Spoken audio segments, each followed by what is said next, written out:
If you have a blue snowball, a blue icicle, or one of the Marantz towers, this is an easy way to track audio in your home. First step, go down to the search bar, and if you have to click on this Windows icon, do that, but get into the search area and type in sound. It's also in control panel if you'd rather just go to control panel and click sound. Now go to recording and choose the microphone that you want to use. Right now I have a blue snowball hooked up, and I also have a Marantz tower hooked up. I could choose either of those and they would work. Choose the one you want and then click Set as Default. Now, after you've set up your default microphone one time, you won't have to do this again. This step we're doing right now, you'll do one time and then you won't have to do this again. You can just go straight to the next step.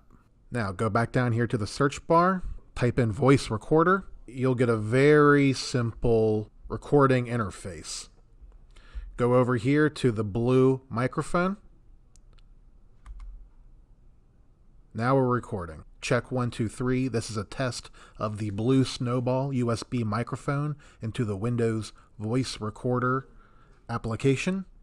When we're done, we hit stop, and here's our recording. You can right click on it, go to rename, and we'll call this test recording and rename. Now, if you want to send this recording to someone at the station,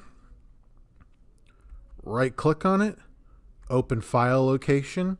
You'll see that it's in your documents folder in a subfolder called sound recordings. Highlight, copy. Now go to your email and Control V to paste. And there it is, test recording. The next time you do a voice recording, you don't have to go through the default microphone process. Just go to the voice memo program and hit record, and it will automatically use the microphone that you selected as your default. It's as simple as that. Let me know if you have any questions.